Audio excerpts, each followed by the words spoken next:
Namaste. Namaste. Namaste. Дорогие друзья, dear friends, India, Gokarna,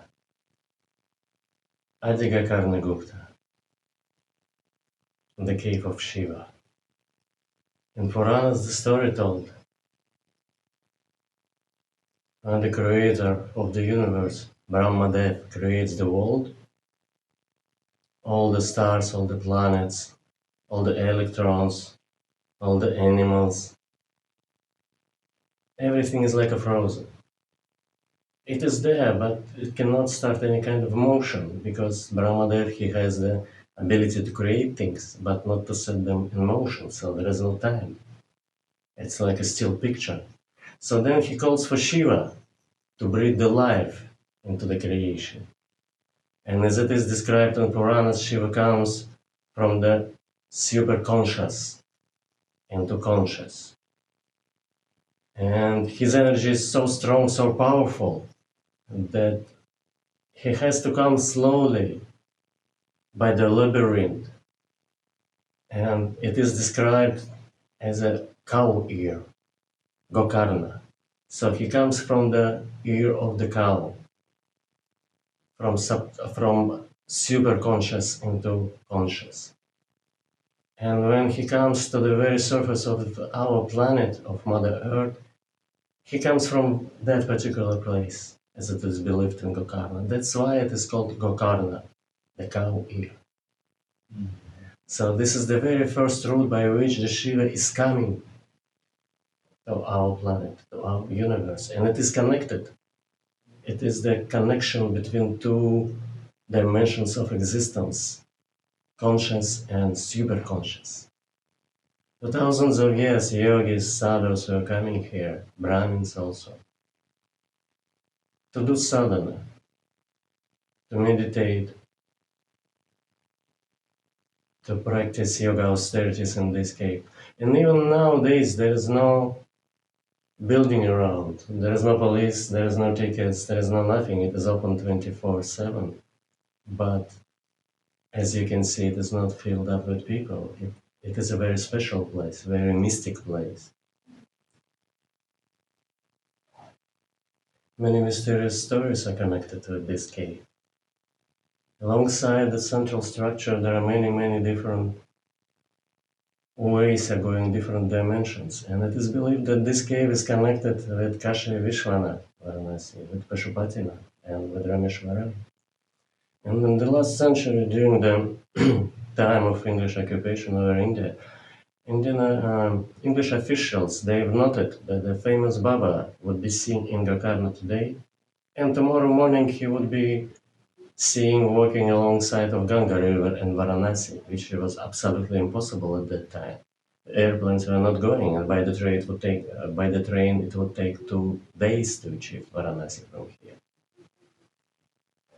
So with friends, we try to go these passages many times, but at a certain time, you just feel you cannot go any further. It's like stopping you, the energy.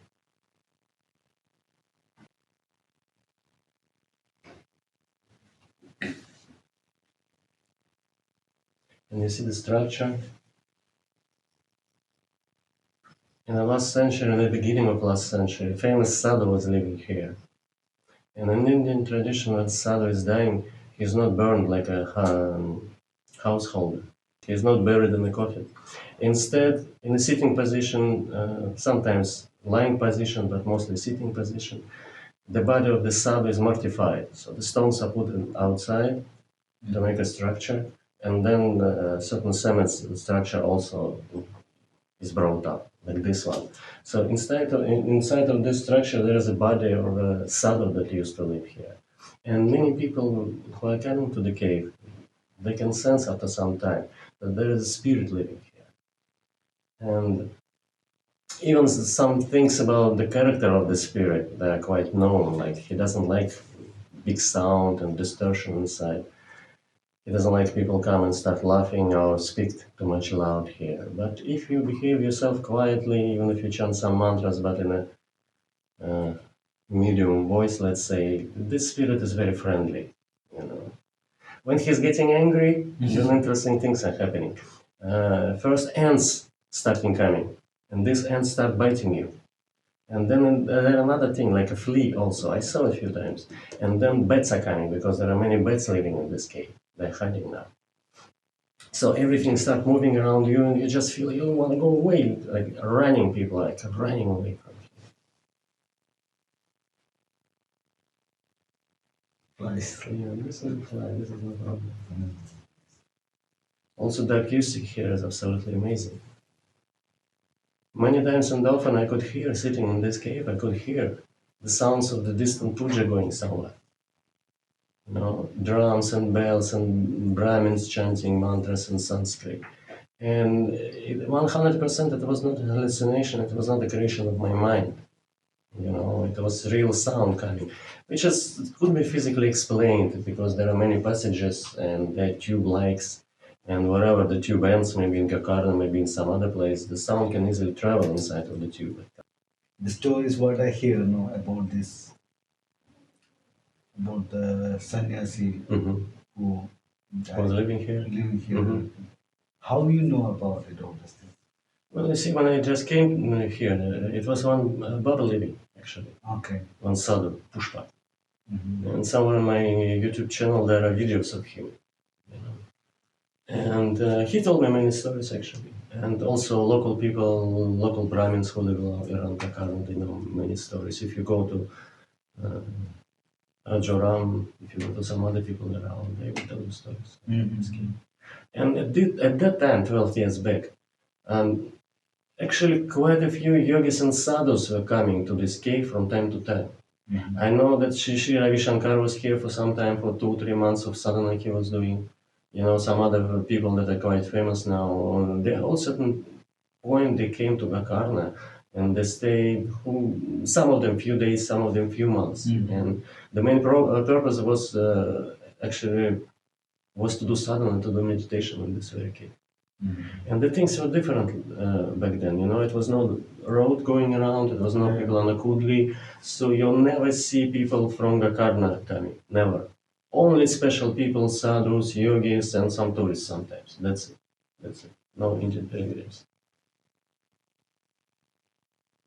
And when I came here, it was sadhu living here. He used to cook food here, so the smoke would go up. You know, and he was staying here 24 hours. But then maybe after 3 4 years he left. Some not so good stories happened. And you see what I want to suggest. Why do we do a little practice here also? Yeah, why? Little. Things that we studied already, like we will do Brahmari Pranayama. This one. And one more thing, because this place is amazing for the inner experience and it's also amazing for the sound.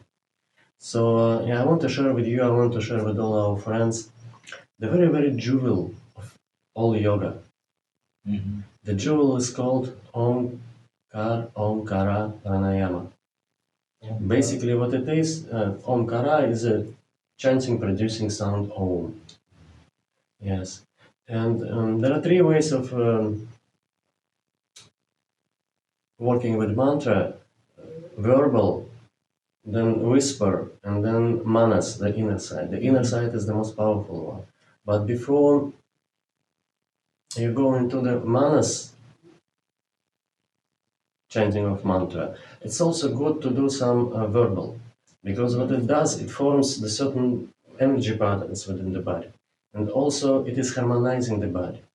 Because nowadays there's a lot of different appliances, a lot of machines, a lot of motors, a lot of vibrators, a lot of fridges and stuff like this, and they all vibrate in different frequencies. And it is distorting the natural vibration of your body. Your organs start to vibrate also not in a resonance, not together anymore. There is no, the melody, the very melody of your body is distorted. So that is why it's so important nowadays to have some practice connected with sound. And what we're going to do, we're going to chant mantra Om 144 times. And at the same time, we're going to start working with consciousness. We will imagine our spinal cord as a straight line, as a straight tube. And so inside of the spinal cord, we're going to move our attention Focus of our attention from chakra to chakra, starting from Muladhara chakra, the foundation of the spinal cord, then going into chanting Om, then Svadhisthana chakra, Om, then Manipura chakra, belly button, Om, then Anahata chakra, Om, Vishuddhi chakra, Om, and Ajna chakra, the very middle of your head, Om. We do not go to Sahasrara because it's a very sensitive um, energy channel, and so it's better to work with Sahasrara under the guidance of actually qualified guru. So for now, we're just not going to go there. We're going to stop on Ajna chakra. And then the same way we're going down. Again, Ajna chakra, Om, Vishuddhi chakra, Om, Anahata, Om, Manipura, Om, Svadhisthana, Om, Muladhara, Om. This is one round. 6 times Om up, 6 times Om down. When we start second round, the same way. Again, starting Muladhara, Om, Svadhisthana, Om, Manipura, Om, Anahata, Om, Vishuddhi, Om, Ajna, Om. Going down, Vishuddhi, Om, Ajna, Om, Vishuddhi, Om, Anahata, Om, Manipura, Om, Svadhisthana, Om, Muladhara, Om. 12 times up, 12 times down. 108, it's a number of minimum. If you do mantra less than 108 times, it's not working at all. So 108 is minimum. And 144 actually is the sufficient number. It's the complete number.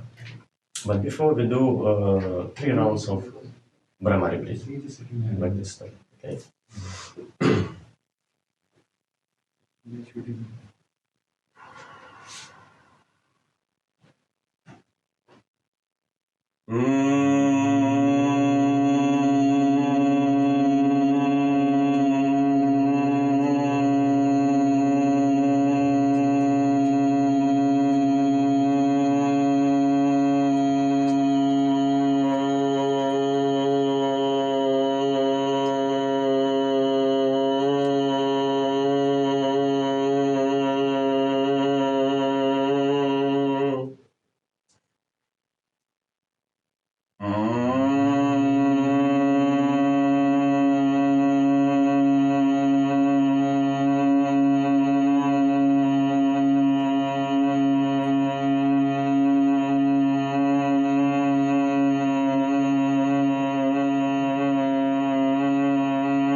Okay. 144. Om.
friends. Namaste. Namaste. Thank you so much. Namaste. Om Namah Shivaya.